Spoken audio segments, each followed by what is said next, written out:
ప్రభునందు మాకు అత్యంత ప్రియులైన దేవుని ప్రజలందరికీ యేసుక్రీస్తు వారి శ్రేష్టమైన నామంలో శుభాలు తెలియజేస్తాను. Good morning everyone. బాగున్నారా మీరంతా?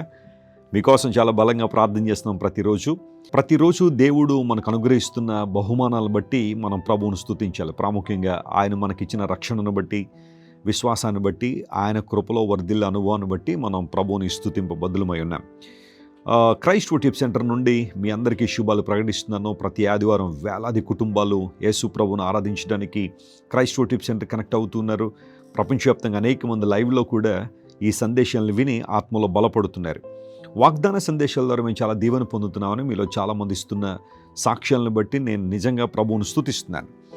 ఈరోజు వాగ్దానం కోసం కనిపెడుతున్నారు కదా, పరిశుద్ధ గ్రంథం తెరిచి భక్తుడైన యోహాను గారు రాసిన 3వ పత్రిక, దానిలో 1వ అధ్యాయం ఉంటుంది. 2వ వచనాన్ని చదువుకుందాం. 3 John chapter 1 and verse 2. ప్రియుడా, నీ ఆత్మ వర్ధిల్లుచున్న ప్రకారము నీవు అన్ని విషయములలోనూ వర్ధిల్లుచు సౌఖ్యముగా ఉండవలనని ప్రార్థించుచున్నాను. భక్తుడైన యోహాను గారు గాయు అనబడే వ్యక్తికి ఈ ఉత్తరాన్ని రాస్తున్నారు. మనకు తెలుసు కదా, యోహాను గారు 5 ప్రాముఖ్యమైన పుస్తకాలు బైబిల్లో రాశారు.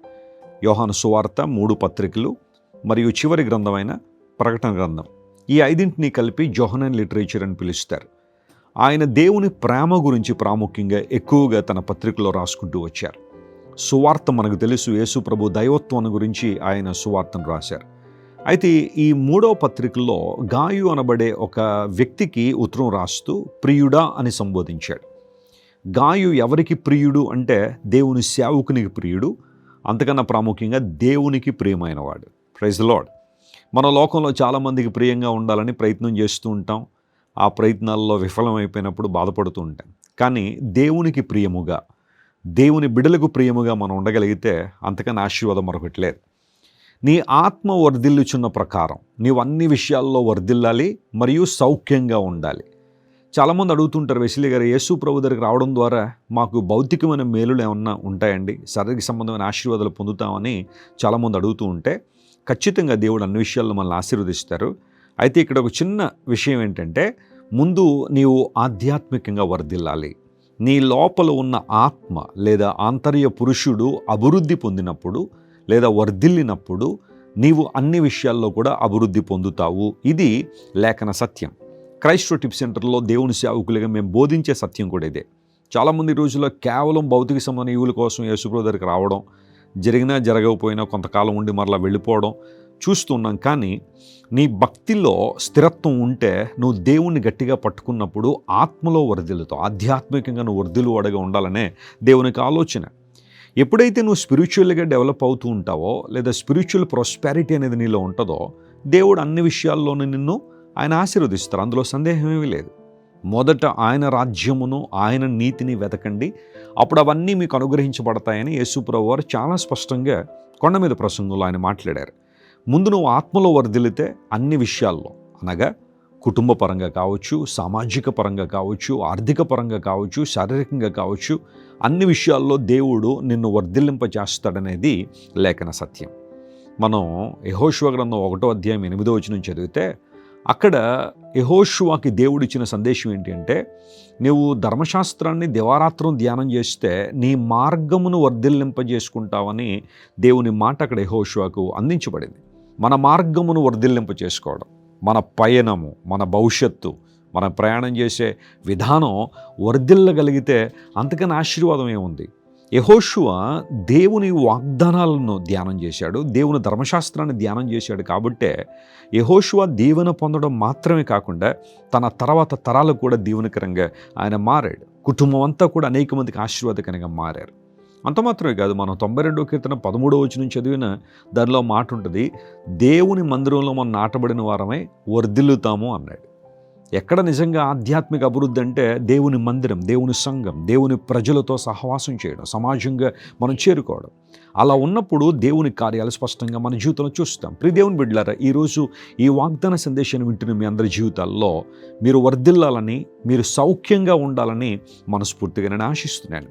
చాలా కుటుంబాలు దేవునికి దగ్గరగా రావడం ద్వారా దేవుడు అన్ని విషయాల్లో వారిని ఆశీర్వదించి ఉన్నత మనస్థితిలో నిలబెట్టారు. నాకు కుటుంబం తెలుసు, భార్యాభర్తలు ఇద్దరు కూడా ఎప్పుడు దెబ్బలాడుకుంటూ ఉండేవారు. వారి మధ్య సమాధానం లేదు, వారి మధ్య సఖ్యత లేదు. కుటుంబంలో ఎప్పుడు కూడా ఆ రోదన ధ్వని, ఏడుపులు, దుఃఖం, కలవరం ఎక్కువగా వినబడుతుండేది. ఆ పిల్లలు, వారికి 3 పిల్లలు దేవుడిచ్చారు. వారు కూడా ఈ కుటుంబ పరిస్థితి బాగాలేనందువలన ప్రతిరోజు కుమిలిపోతూ ఏడుస్తూ వారు కూడా ఉండేవారు. వారిని చూసిన వాళ్ళందరూ అనుకునేవారు, ఇంక వీరు లేవనెత్తబడరు, ఈ కుటుంబం ఇంకెప్పుడు ఇంతే, ఆ పిల్లలు దరిద్రులైపోతారు, ఇంకా వారికి ఏ విధమైన అభివృద్ధి వారి జీవితంలో ఉండదని వారిని చూసిన వాళ్ళందరూ చెబుతున్నప్పుడు ఎవరో మీలాంటి వాళ్ళు వారిని దేవుని మందిరానికి నడిపించారు. మన సంఘానికి వచ్చిన తర్వాత వారు మొట్టమొదటిగా దేవుని వాక్యాన్ని విని వాక్యంలో ఎదగడం ప్రారంభించారు. కుటుంబ ప్రార్థన ప్రారంభించారు.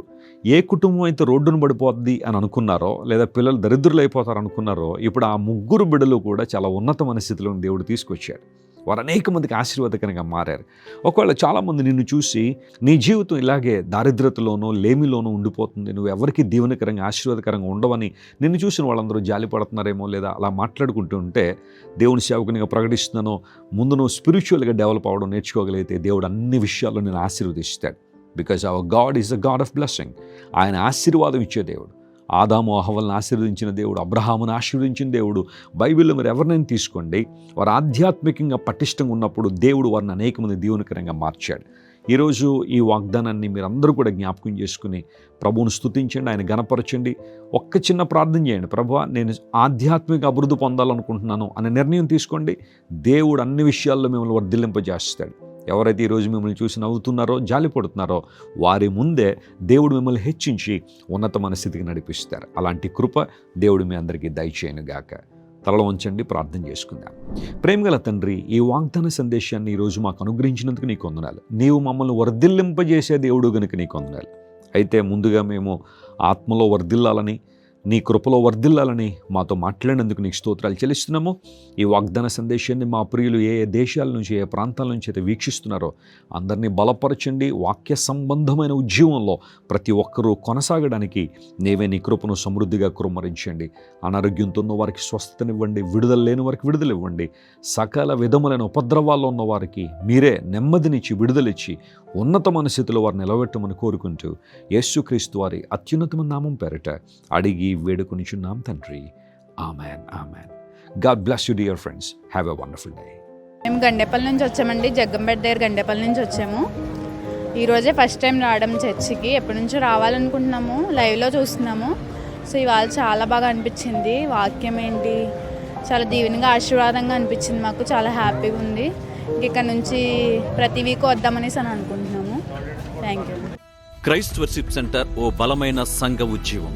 కొన్ని సంవత్సరాల క్రితం కేవలం 2 ప్రారంభించబడిన పరిచర్య నేడు ప్రపంచవ్యాప్తంగా లక్షలాది మందిని ప్రభావితం చేయుచున్నది.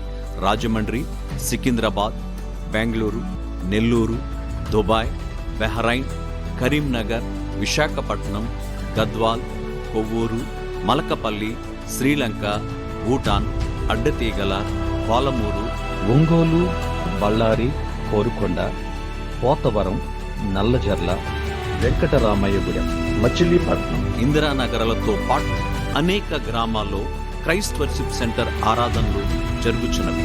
వాక్య సంబంధమైన ఉద్యమంలో, పరిశుద్ధాత్మ సంరక్షణలో కొనసాగాలనుకునే ప్రతి ఒక్కరికి మా ప్రేమపూర్వక ఆహ్వానాన్ని అందిస్తున్నాము. రండి, ఆత్మతో సత్యముతో ప్రభువైన యేసుక్రీస్తును ఆరాధిద్దాం. మీరు ఇంతవరకు విన్న దైవ సందేశం మరియు దేవుని సేవకులు చేసిన ప్రార్థన మీకు ఆశీర్వాదకరముగా ఉన్నదని విశ్వసించుచున్నాము. ఈ సందేశాన్ని మీ స్నేహితులకు, బంధువులకు షేర్ చేయండి. మీకు ఏదైనా ప్రార్థన అవసరత ఉన్నచో మా ఫోన్ నంబర్లకు కాల్ చేయండి. దేవుడు మిమ్మల్ని ప్రేరేపిస్తే విశ్వాసంతో సాగుచున్న ఈ పరిచర్యను ప్రోత్సహించండి. మరిన్ని వర్తమానాలు, పాటలు వినుటకు జాన్ వెస్లీ మినిస్ట్రీస్ అను మా యూట్యూబ్ ఛానల్ను సబ్స్క్రైబ్ చేసుకొనండి. ప్రభువైన యేసుక్రీస్తు కృప మీకు తోడైండును గాక.